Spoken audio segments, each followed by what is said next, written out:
ফরজ নামাজের সালাম ফিরানোর পর বলবা আল্লাহুম্মা আইন্নি আলা যিকরিকা ওয়া শুকরিকা ওয়া হুসনি ইবাদাতিক। ওলামা ছাড়া অন্য কে এই দোয়াটা পড়ছেন আজকে? একজন। নবীজি তার সাহাবাকে বলছেন জীবনে ছাড়বা না, এটা একজন মাত্র পড়ছে।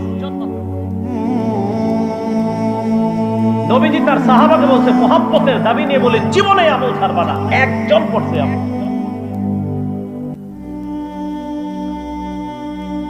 তুমি এই দোয়া করবা মুআজ, কোনদিন ফরজ নামাজের পর এই দোয়া ছাড়বা না। কি তুমি আল্লাহকে বলবা আল্লাহুম্মা আইন্নি আলা যিকরিকা, আল্লাহ আপনি আমাকে সাহায্য করেন যেন আমি আপনার বেশি বেশি জিকির করতে পারি।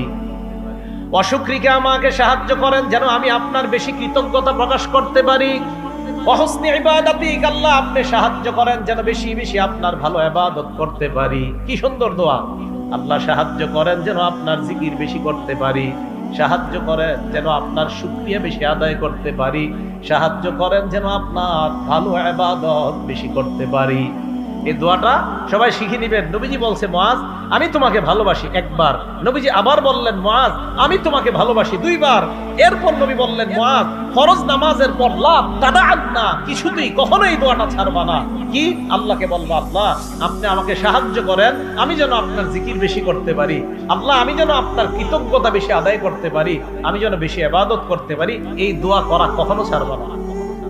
এটা নবীজি তার সাহাবা হযরত মুআজকে শিক্ষা দিলেন। আল্লাহ আমাদের সকলকে এই দোয়াগুলা শিখে নেওয়ার তৌফিক দান করেন।